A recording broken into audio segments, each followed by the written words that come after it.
The bus pulled up to the iron gates at exactly 8 in the morning. Through the smudged window, a young woman stared at the building that would change her life forever. Westbrook Academy of Music stood like a palace against the gray autumn sky. Its tall windows reflected the clouds, and the stone walls looked older than anything she had ever seen in her small hometown. Her name was Mei Lin, and she was 17 years old. She had traveled 14 hours on 3 different buses to get here. Her back ached. Her eyes were tired. But none of that mattered now. She was finally here. She stepped off the bus and felt the cold morning air hit her face. Other students walked past her, rolling expensive suitcases and carrying instrument cases that probably cost more than her family's car. They wore clothes that looked new and clean. They walked with the kind of confidence that comes from knowing you belong somewhere. Mei Lin did not feel like she belonged. Not yet. Maybe not ever. She adjusted the strap of her worn backpack and started walking toward the main entrance. Her right hand gripped the strap tightly. Her left arm stayed hidden beneath the oversized gray cardigan she always wore, no matter the weather. This was her secret. The thing she had hidden throughout the entire application process. The thing she had hidden her whole life. Mei Lin was born with her left arm ending just below the elbow. There was no hand there, no fingers, just smooth skin where the rest of her arm should have been. The doctors had told her parents it was a birth condition, something that happened to 1 in every few thousand babies. They said she would live a normal life. They said she would adapt. What they never said was that she would learn to play the piano. She discovered music when she was 6 years old. Her grandmother had an old piano in her living room, a dusty thing that nobody played anymore. One afternoon, while the adults were talking in the kitchen, Mei Lin climbed onto the bench and pressed a key. The sound filled the room, and something inside her woke up. From that day on, she was obsessed. She would sneak into her grandmother's house just to touch the keys. She would listen to recordings of famous pianists and try to copy what they did. But there was a problem that seemed impossible to solve. The piano was made for 2 hands. Every piece of music, every technique, every method assumed the player had 10 fingers. Mei Lin had 5. Most people would have given up. Her parents gently suggested she try something else. Maybe singing, maybe the flute, something that didn't require 2 hands. But Mei Lin refused to listen. She spent years figuring out her own way to play. She learned to use her right hand in ways no teacher had ever taught. She discovered that her left arm, even without a hand, could press keys if she positioned herself correctly. She developed techniques that had no name because nobody had ever needed to invent them before. By the time she was 15, she could play pieces that most 2-handed pianists struggled with. By 16, she had won 3 regional competitions. Nobody in those competitions knew about her arm. She always wore long sleeves. She always positioned herself so the judges couldn't see. She wasn't ashamed of her body. She just knew how people reacted when they saw it. The pity in their eyes, the way they lowered their expectations, the way they stopped seeing her as a musician and started seeing her as an inspiration story. She didn't want to be an inspiration. She wanted to be a pianist. The scholarship to Westbrook Academy was her dream. It was the most prestigious music school in the country. The graduates went on to perform in concert halls around the world. The teachers were legends, and the competition to get in was fierce. Mei Lin had practiced for months before her audition. She submitted a video recording, playing a difficult piece by Chopin. She made sure the camera only showed her from certain angles. She made sure her left arm was never visible. When the acceptance letter arrived, she cried for an hour. Now she was here, standing in the grand entrance hall of the academy, surrounded by students who had probably been playing piano since before they could walk. Students who came from wealthy families with private music tutors. Students who had never had to wonder if they were good enough. She found the administration office and collected her room key and class schedule. The woman behind the desk barely looked at her. Just another scholarship student. just another face in the crowd. Her room was on the third floor of the dormitory building. It was small but clean, with a single bed, a desk, and a window overlooking the courtyard. She could see a fountain in the center of the courtyard, surrounded by benches where students sat with their notebooks and coffee cups. She unpacked her few belongings and sat on the edge of the bed. For a moment, she let herself feel the weight of everything, the exhaustion of the journey, the fear of what lay ahead, the loneliness of being so far from home. Then she stood up, straightened her cardigan, and went to find her assigned practice room. The practice rooms were in the basement of the main building. Long corridors lined with doors, each door leading to a small room with a piano. Mei Lin found her room number 17 and stepped inside. The piano was beautiful, a baby grand, polished and gleaming under the fluorescent lights. She sat down on the bench and lifted the cover from the keys. For a moment, she just looked at them. 88 keys, black and white, waiting for her. She placed her right hand on the keys and began to play. The music flowed out of her like water. A simple piece at first, something to warm up her fingers. Then something more complex. Her hand moved across the keyboard with speed and precision. Her left arm found its place, pressing bass notes at exactly the right moments. The sound filled the tiny room and spilled out into the corridor. She was so lost in the music that she didn't hear the footsteps approaching. She didn't notice the shadow that appeared in the doorway. She didn't see the man standing there, watching her with cold eyes. She only stopped when she heard him speak. "You're the scholarship student." It wasn't a question. It was a statement, delivered in a voice that carried no warmth at all. Mei Lin's hands froze above the keys. She turned to see a tall man in his 60s standing in the doorway. He wore a dark suit and a silk tie. His gray hair was combed back perfectly. His face looked like it had never smiled. She recognized him from the Academy's website. Professor Richard Hartley, head of the piano department, one of the most famous pianists in the country. And according to the forums she had read online, one of the most difficult teachers any student could have. "Yes," she said quietly. "I'm Mei Lin." He didn't introduce himself. He didn't need to. His eyes moved over her, taking in her cheap clothes, her worn backpack sitting in the corner, her nervous posture. Then his gaze stopped on her left side. On the way, her cardigan sleeve hung differently than it should. Something flickered in his expression.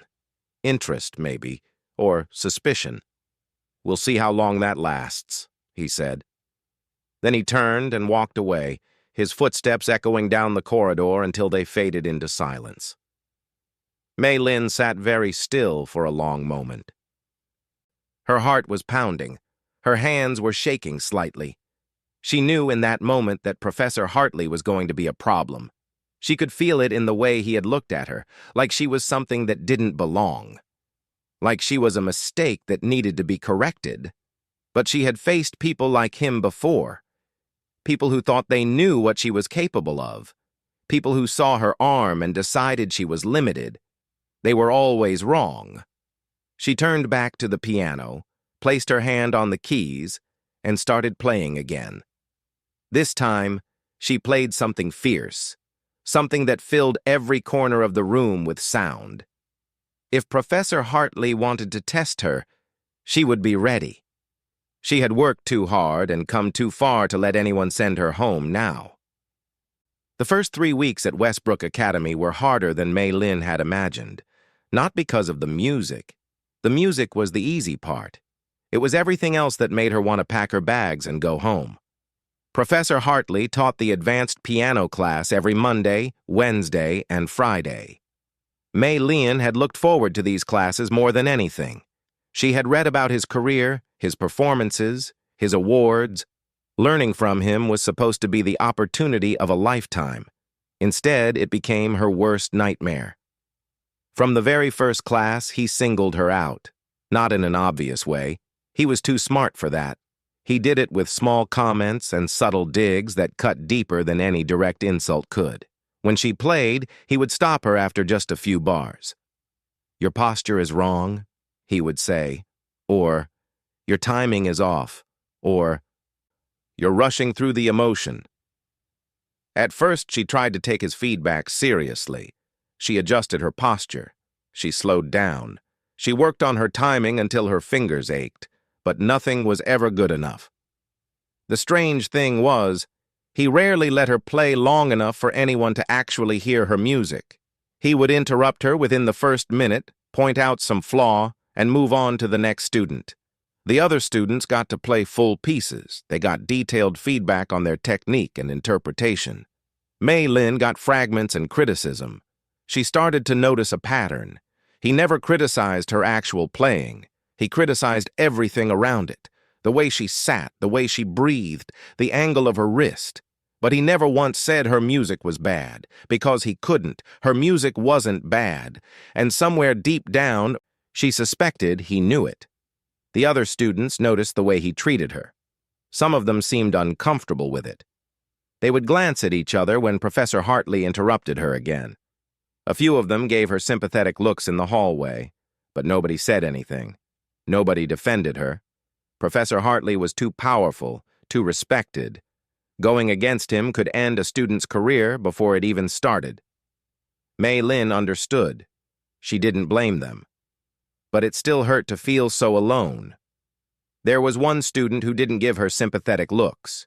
His name was Vincent Park, and he was everything Mei Lin was not. His family was wealthy. His father was a famous conductor. He had been playing piano since he was 4 years old, trained by private tutors who cost more per hour than Mei Lin's family earned in a day.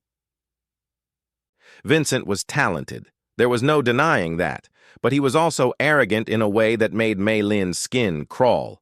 He walked through the hallways like he owned them. He talked about other students like they were beneath him. And for some reason, he had decided that Mei Lin was his favorite target. "Scholarship students don't usually last long here," he said to her one day in the practice room corridor. His voice was casual, friendly even, like he was just making conversation. "The pressure is too much. Most of them drop out by the end of the first semester." Mei Lin didn't respond. She just kept walking toward her practice room. "I'm just trying to help," he called after her. "Save yourself the embarrassment." She closed the door behind her and sat down at the piano. Her hands were trembling, not from fear, from anger. She played for 3 hours straight that night. By the time she stopped, her right hand was cramping and her left arm ached from the pressure of hitting the bass keys. But she felt better. The music always made her feel better. The real trouble started in the 3rd week.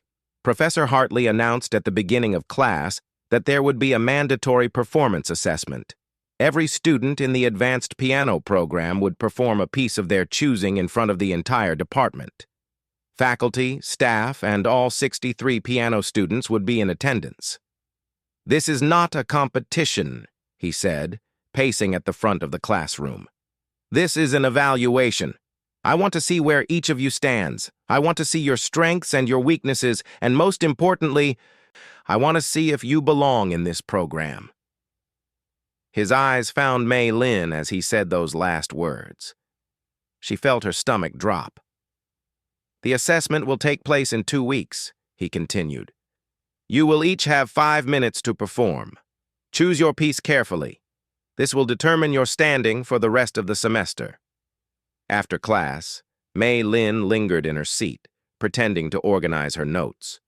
She watched the other students file out, chattering nervously about the assessment. Some of them looked excited. Others looked terrified. Professor Hartley was packing up his briefcase when he spoke. "Miss Lin, stay behind for a moment." The last few students glanced back at her as they left. The door closed, and she was alone with him. He didn't look at her right away. He finished putting his papers in his briefcase, straightened his tie, and then finally turned to face her. "I've been watching you," he said. She didn't know how to respond to that, so she stayed silent. "You're hiding something." Her heart stopped. She felt the blood drain from her face. I don't know what it is yet, he continued, but I will find out. I always do. He picked up his briefcase and walked toward the door. Just before he reached it, he paused. For the assessment, I think you should go first. Give everyone a chance to see what our scholarship program attracts these days. Then he was gone. Mei Lin sat in the empty classroom for a long time. Her mind was racing. He knew something was different about her. Maybe he had noticed the way her cardigan sleeve hung. Maybe he had seen something in her playing that didn't quite match what two hands should look like. Whatever it was, he wanted to expose her. He wanted to put her on stage first, in front of everyone, and watch her fail. The next day, the whispers started. She was in the cafeteria, eating lunch alone at a corner table when she heard two students talking behind her. Did you see her left arm yesterday? What about it? Her cardigan slipped during practice. I was walking by her room and I saw through the window. A pause. Wait, seriously? So she's been hiding it this whole time? I don't know how she even plays. Like, is that even possible? Maybe that's why Hartley hates her so much. He probably thinks she cheated her way in. Mei Lin stopped eating. She kept her eyes on her plate, but she could feel her face burning. Her secret was out. By tomorrow, everyone would know. She stood up, left her tray on the table, and walked out of the cafeteria without looking at anyone. That night, she called her mother. Maybe I should come home, she said. Her voice was barely above a whisper. Maybe this was a mistake. Her mother was quiet for a moment. Then she said, Do you remember what you told me when you were 7 years old? When your teacher said you would never play piano? Mei Lin closed her eyes. I said I would prove her wrong. And did you? Yes. Then why would this be any different? Mei Lin didn't have an answer. You worked so hard to get there, her mother continued. You practiced until your hand bled. You taught yourself things that nobody else could teach you. And now you're going to let one man and some whispers send you running home? A tear rolled down Mei Lin's cheek. It's hard, Mom. It's so hard being here. I know, sweetheart, but hard doesn't mean impossible. You proved that a long time ago. After she hung up, Mei Lin sat on her bed and stared at the wall. Her mother was right. She had faced impossible things before. She had taught herself to play piano with one hand when everyone said it couldn't be done. This was just another impossible thing. The assessment was in 2 weeks. Professor Hartley wanted her to go first. He wanted her to fail in front of everyone. Fine. She would go first, but she wouldn't fail. She walked to her practice room and sat down at the piano. She thought about what piece to play. Something difficult. Something that would prove she deserved to be here. Then she thought of something even better. She would play the revolutionary Etude by Chopin, one of the most technically demanding pieces ever written. A piece that was famous for requiring incredible speed and coordination from both hands. A piece that everyone said was impossible to play with one hand. Mei Lin smiled for the first time in weeks. If they wanted a show, she would give them one they would never forget. The 2 weeks before the assessment were the longest of Mei Lin's life. She barely slept. She barely ate. Every moment she wasn't in class, she was in her practice room, working on the revolutionary Etude until her fingers went numb. The piece was brutal. Chopin had written it in 1831, during a time of war and heartbreak.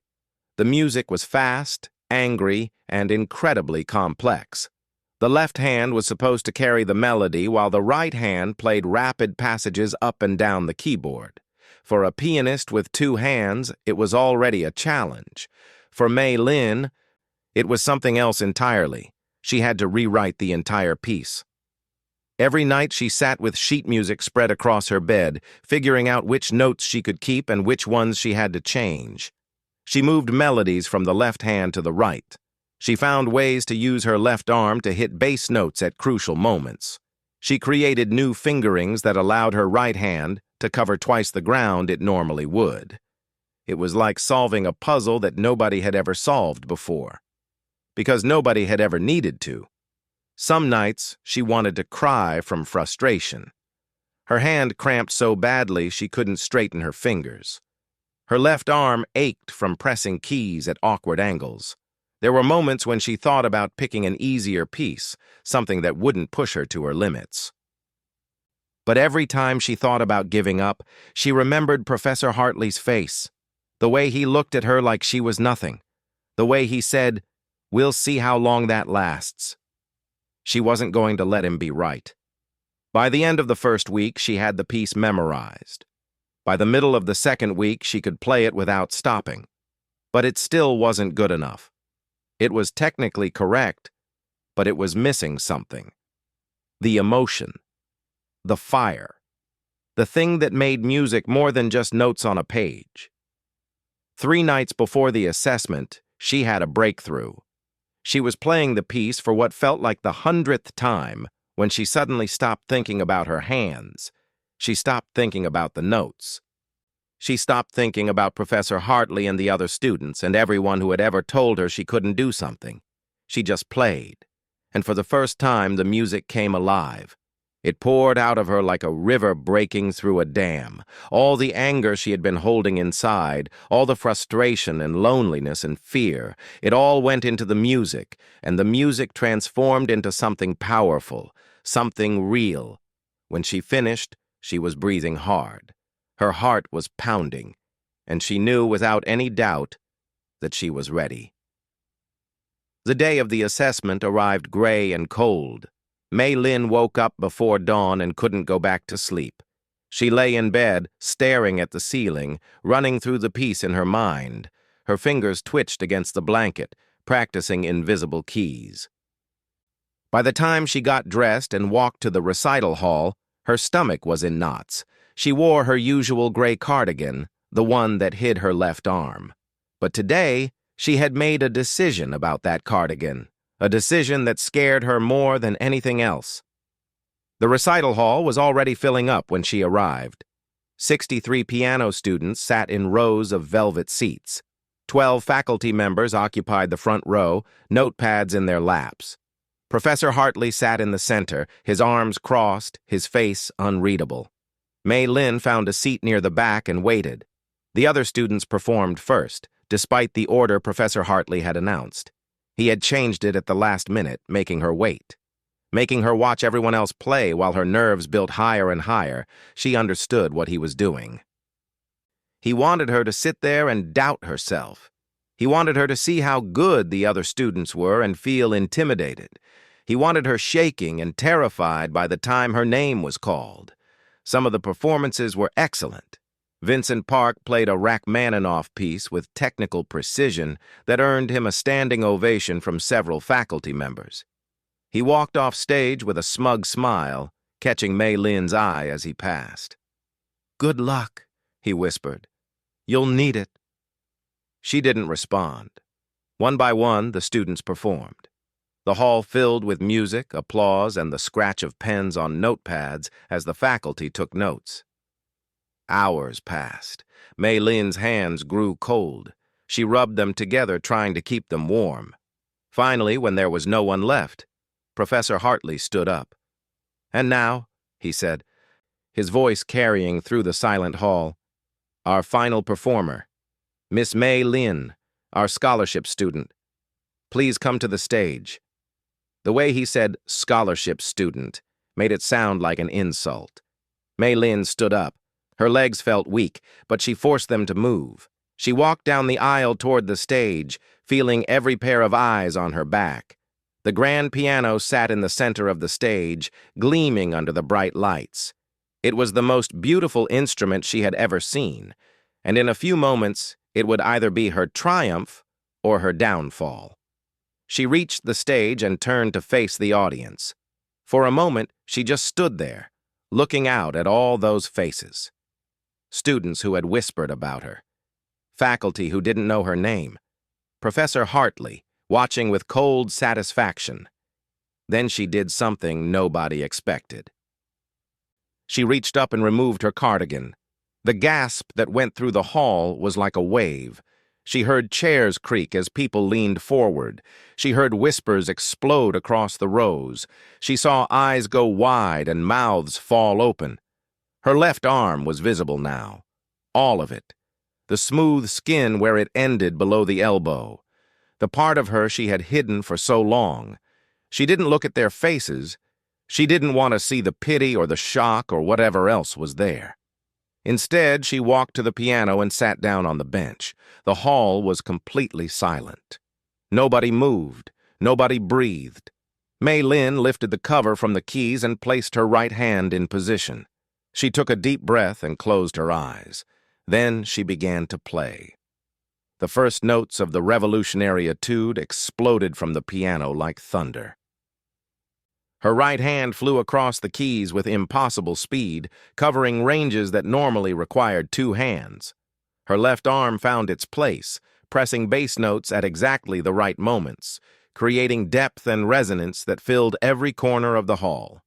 She played like she had never played before. Every ounce of pain she had felt over the past weeks went into the music. Every moment of doubt, every cruel word and cold stare. She transformed it all into sound, and the sound was magnificent. The music built and built, growing more intense with every measure. Her hand was a blur on the keyboard. The notes came faster and faster, building toward the climax. And then, silence. The final chord hung in the air, vibrating through the hall. Mei Lin sat perfectly still, her hand resting on the keys, her chest heaving. For 3 seconds, nobody made a sound. Then someone in the back started clapping. Another person joined in, then another.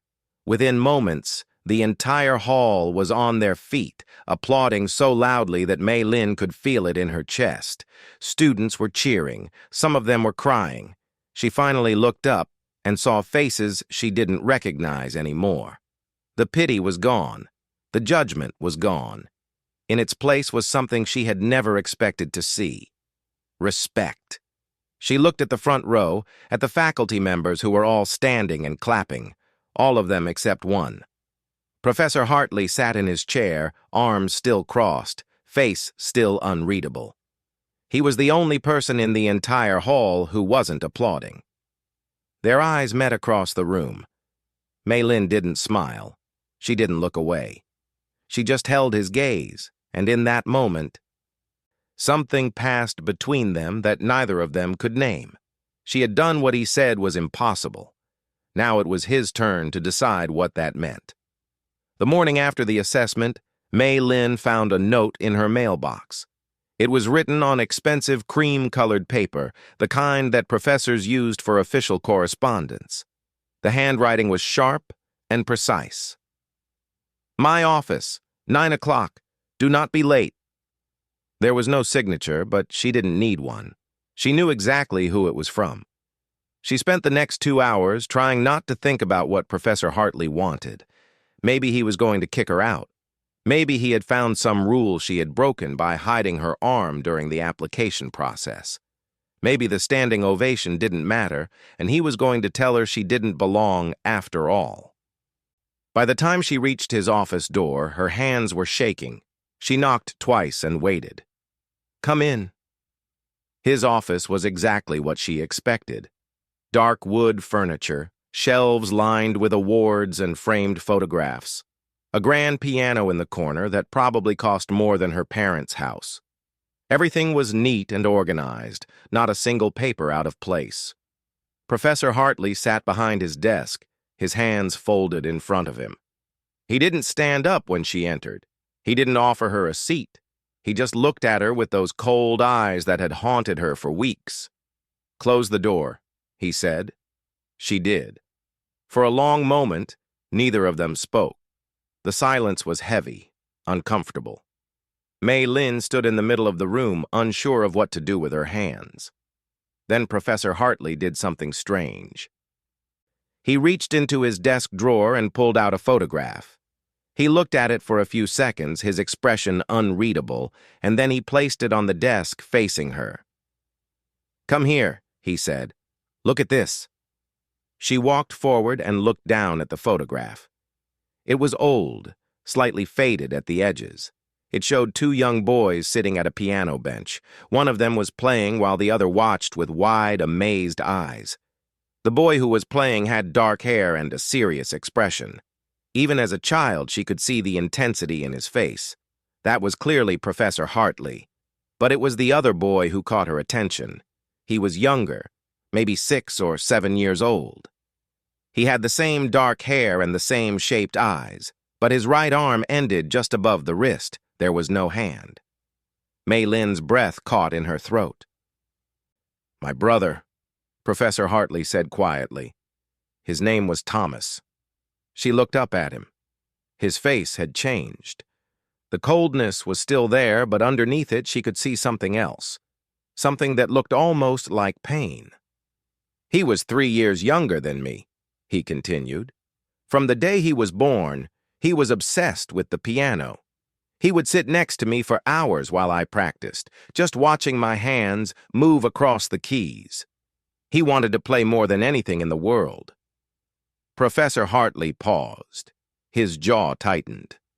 "Our father was a concert pianist, very traditional, very strict. When Thomas asked him to teach him how to play, our father laughed. He said it was impossible.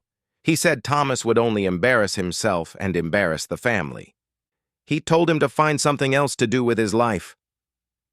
Mei Lin felt something twist in her chest.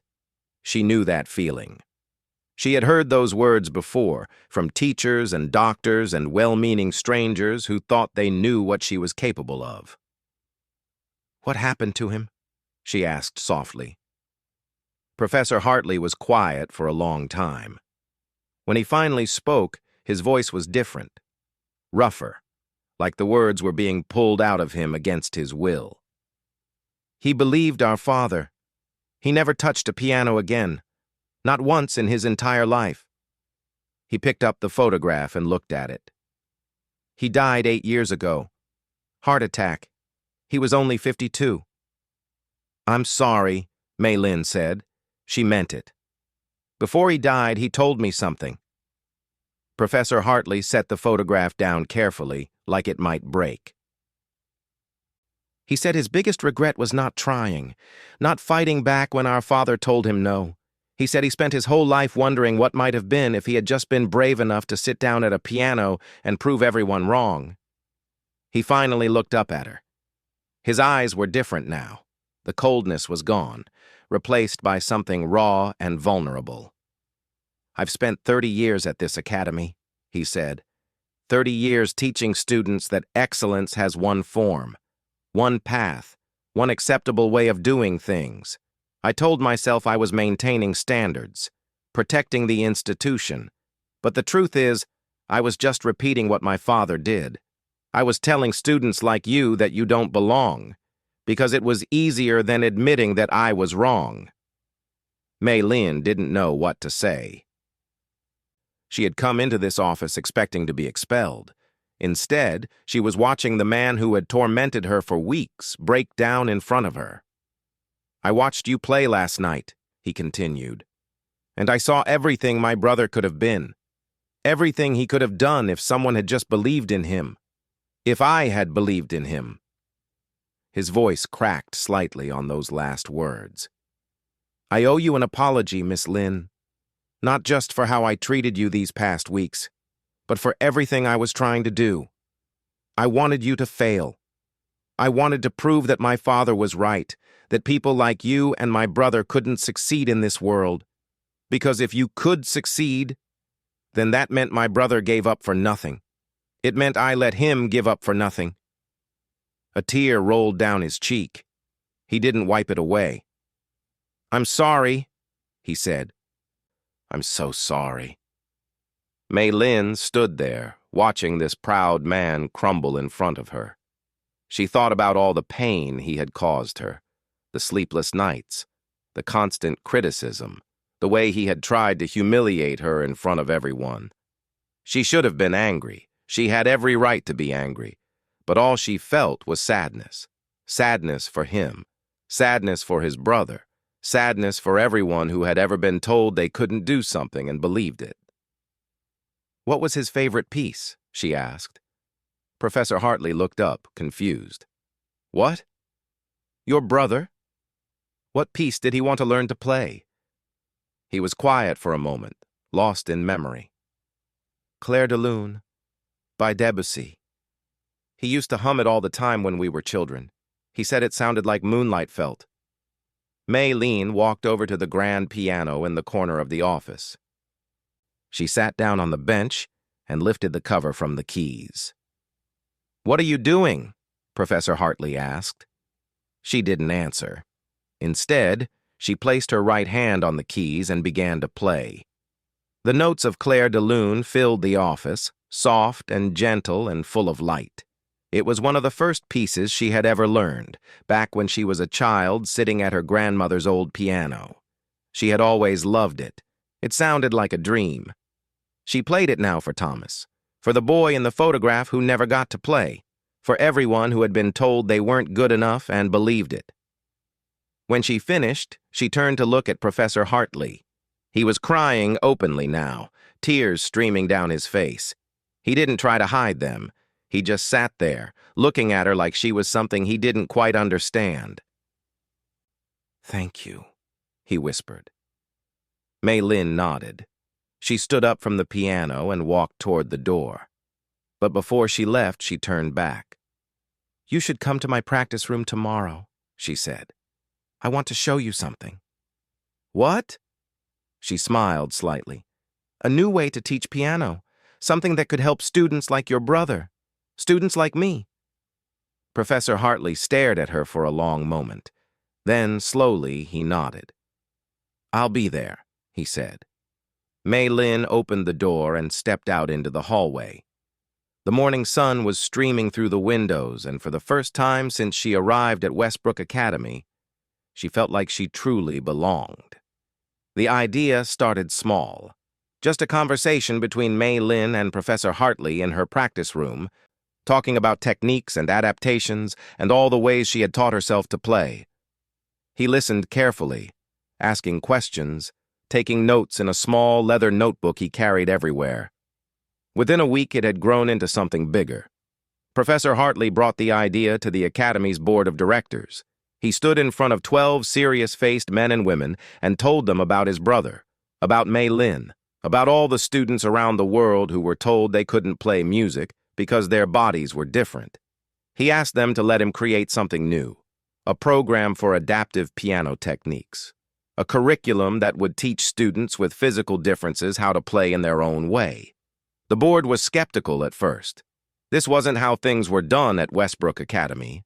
They had traditions, standards, a reputation to protect. But then Professor Hartley did something unexpected. He asked Maylene to play for them. She walked into that boardroom with her cardigan off and her head held high.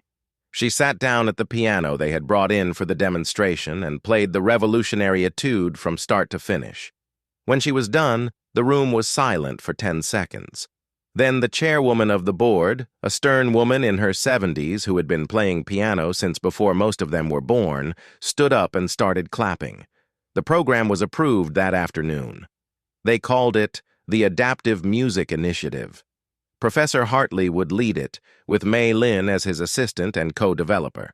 Together, they would create lesson plans, develop new techniques, and prove that music belonged to everyone. The first class launched the following semester. 7 students enrolled. Some had missing fingers. One had a prosthetic arm. Another had limited mobility from a childhood accident. All of them had been told at some point in their lives that piano wasn't for them. Maylene taught them everything she knew.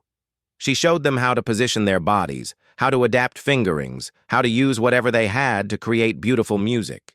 She watched their faces light up when they played their first complete piece, and she remembered how it felt when she was 6 years old, pressing that first key on her grandmother's piano. Professor Hartley was different now. The coldness was gone, replaced by something warmer. He still had high standards. He still pushed his students to be better, but there was kindness in it now, patience, understanding. Sometimes Mei Lin would catch him watching her teach, and she would see something in his eyes that looked like pride. Not the arrogant kind of pride he used to carry, something softer, something earned. The program grew faster than anyone expected. By the end of the first year, the waiting list had 40 names. Students from other schools were applying to transfer. Music magazines wrote articles about the revolutionary approach happening at Westbrook Academy. Mei Lin started getting invitations to speak at conferences.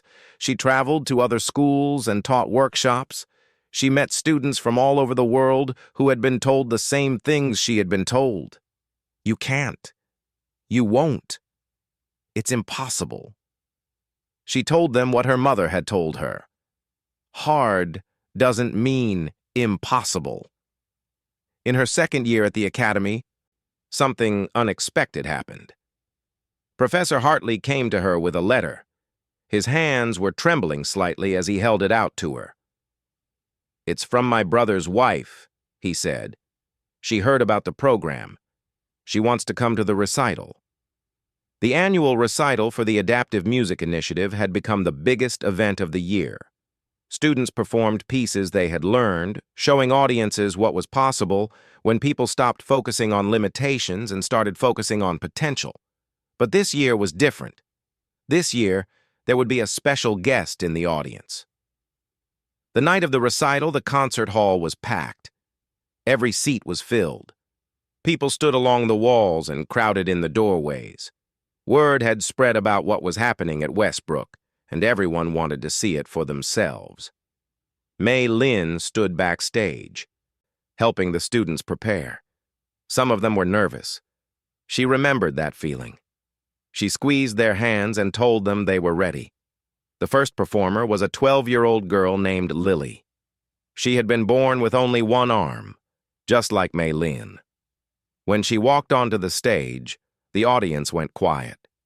She sat down at the piano, adjusted her position, and began to play. Clair de Lune. The notes floated through the concert hall like moonlight. Lily played with her eyes closed, lost in the music, her single hand moving across the keys with grace and precision. She had learned this piece in just 3 months. Mei Lin had taught her everything. When she finished, the audience erupted.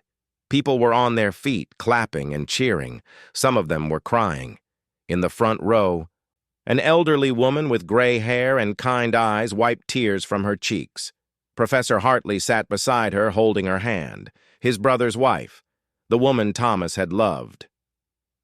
After the recital, she found Mei Lin backstage. "Thank you," she said, her voice breaking. "Thomas would have loved this. He would have loved knowing that someone finally did what he always dreamed of doing." She pressed something into Mei Lin's hand. It was a small photograph, worn at the edges. The same photograph that Professor Hartley kept in his office. 2 boys at a piano, one playing, one dreaming. "He kept this by his bed until the day he died," she said. "I want you to have it. I think it belongs here now." Mei Lin looked at the photograph, at the little boy with the missing hand and the big dreams. At everything he could have been if someone had just believed in him. "I'll hang it in the classroom," she said, "so every student knows why we do this." 4 years later, Mei Lin graduated from Westbrook Academy with the highest honors in the school's history. She was offered positions at concert halls around the world. Critics called her one of the most innovative pianists of her generation. Her technique, once considered impossible, was now being studied and copied by musicians everywhere. But she didn't forget where she came from. She didn't forget the students who needed someone to believe in them. She returned to Westbrook Academy as a full professor the year she turned 25. She took over the Adaptive Music Initiative when Professor Hartley retired, and she expanded it into something even bigger. Scholarships for students who couldn't afford lessons. Online courses for people who couldn't travel. A whole network of teachers trained in adaptive techniques. The program spread to other schools, other countries, other continents. Thousands of students learned to play piano who had been told they never would. On the wall outside the main classroom, there was a plaque. Mei Lin had it installed on the program's 10th anniversary. It showed the photograph of two boys at a piano, and below it were words that she had carried with her since she was 17 years old. Excellence has no single form, dedicated to Thomas and to everyone who plays their own way. Every morning before her first class, Mei Lin would stop in front of that plaque and look at it. She would think about the little boy who never got to play, about the professor who spent 30 years being angry at the wrong people, about her own journey from a small town to the stages of the world's greatest concert halls. Then she would walk into her classroom, sit down at the piano, and do what she had always done. She would prove that impossible was just another word for not yet.